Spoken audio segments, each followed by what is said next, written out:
قرار نیست که هر فیلمی که هر فیلمساز میسازه بهترین و مهمترین فیلمش باشه. به هر حال اجتناب ناپذیره که وقتی وارد مرحله تولید میشه اولین گام و شاید سخت‌ترین گام پیدا کردن تهیه کننده و سرمایه گذار باشه. اون چه که مهمه با داشتن یک فیلمنامه کامل و با اعتقاد به اون فیلمنامه در واقع با دفاعیه محکمتر و مستدلتری شما به سراغ تهیه کننده میرین. با داشتن فقط یک برگ طرح به نظر من قول و قرارها حرفهایی در هواست. همه چیز موکول به نوشته شدن فیلمنامه، همه چیز موکول به بهتر شدن فیلمنامه. این موکول شدنها زمانها و فرصتهایی که از دست میره.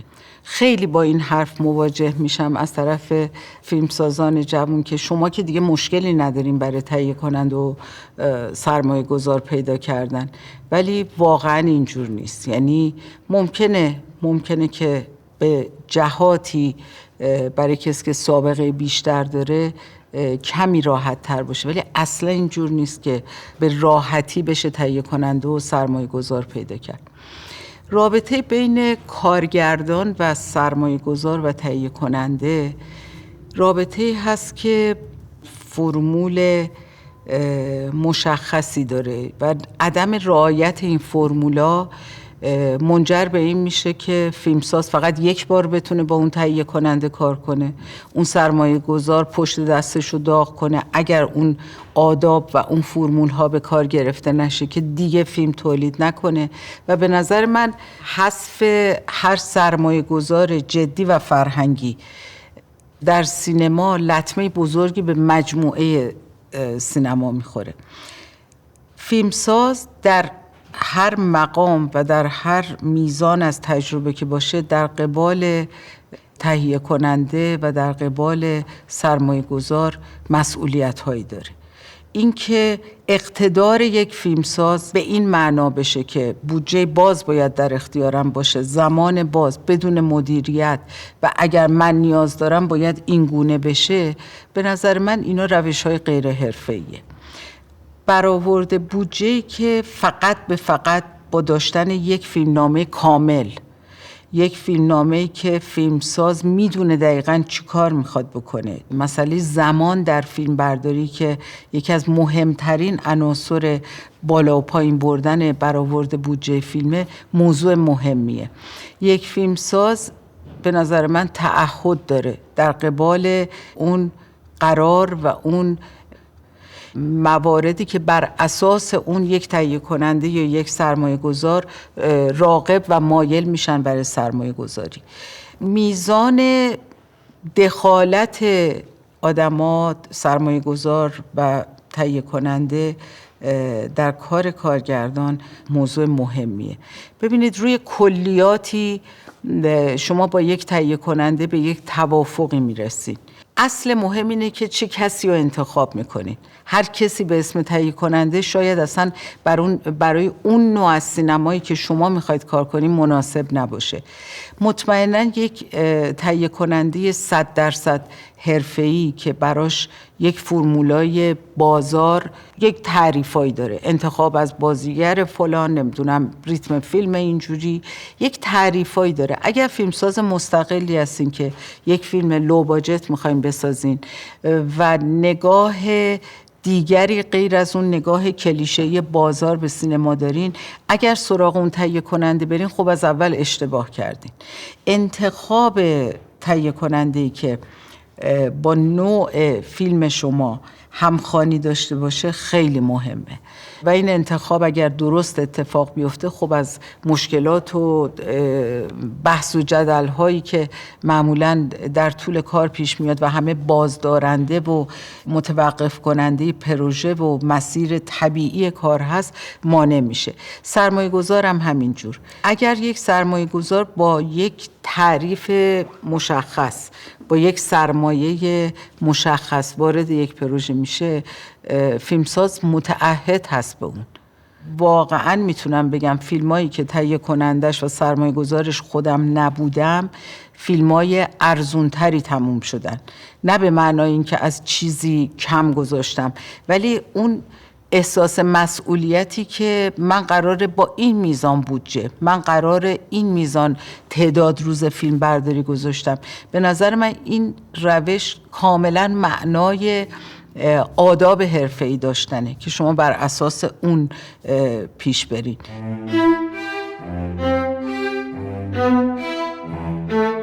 در سالهای اولیه که در دهه 60 که من و نسل من سینما رو شروع کردیم، غالباً تهیه کننده همون سرمایه گذار فیلم بود و فیلمساز که خودش سهیم در فیلم میشد. خب در شرایط فعلی با بالا رفتن سرسام‌آور بودجه های فیلم کمتر تهیه کننده هست که خودش به طور کامل و یا بخش اعظم فیلمی رو سرمایه گذاری بکنه. این جدا شدن نقش تهیه کننده از سرمایه گذار طبیعتاً با خودش یک محاسن و یک معایبی داره. این نقش تهیه کننده به نظر من یک نقش فرهنگیه، صرفاً یک نقش اجرایی و تولیدی نیست.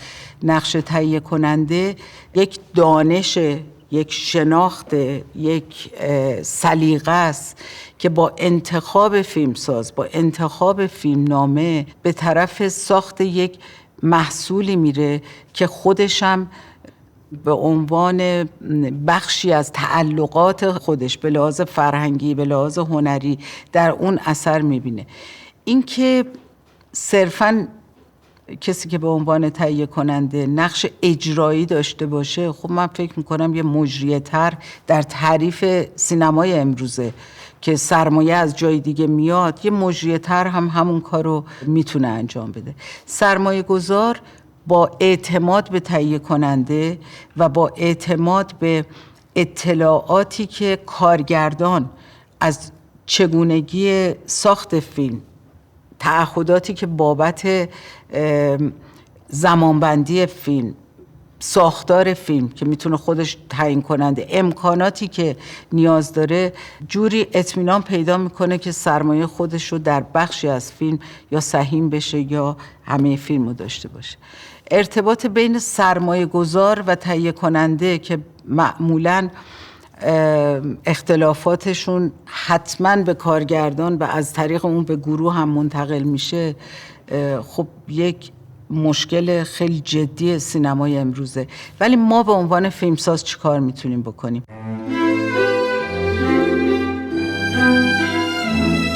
با داشتن یک فیلمنامه کاملا کامل شده، یک برآورده بودجه که بر اساس واقع بینی و محاسبه درست از طرف شما توسط تهیه کننده انجام شده، مدیریت زمان و بودجه، اون چه که مربوط به خودمونه، ما باید آداب حرفه‌ای به جا بیاریم. به نظر من در این صورت دلیل اون اختلاف بین تهیه کننده و سرمایه گذار که معمولاً نتیجه اون اختلافات همیشه به جانب فیلمساز سرازیر میشه، اثر رو کارش میذاره، رو گروه میذاره.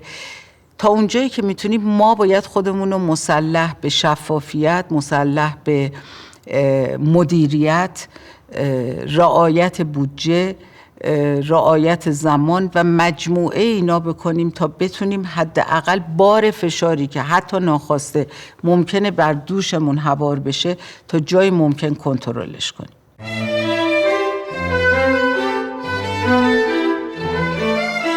بحث دیگه‌ای که من الان روی صحبتم بیشتر با سینماگران جوانه.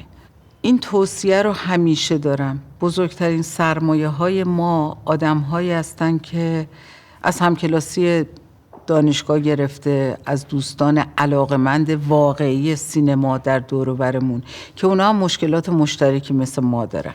این که بتونیم با امکاناتی که ممکنه در اختیارمون باشه و نبینیمشون و مهمترینشون من میگم انرژی های همسوی کسانی هست که در دور و برمون هستن و در آینده ممکنه شما به عنوان هسته های یک گروهی که با هم کارهای حرفه‌ای میکنین بتونیم با هم ادامه بدیم. ذهنتون رو نبندین به طرف ایدئال هایی که ممکنه شما رو از ساختن فیلم کاملا منصرف کنه.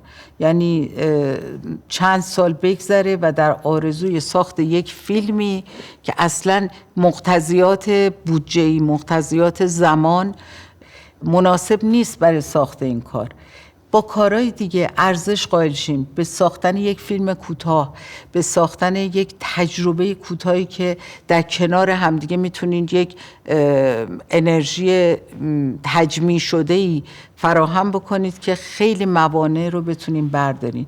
اینا خیال پردازی نیست، اینا واقعا تجربه هاییه که در اشکال مختلف چه در زمان ما و چه در زمان فعلی جواب داده.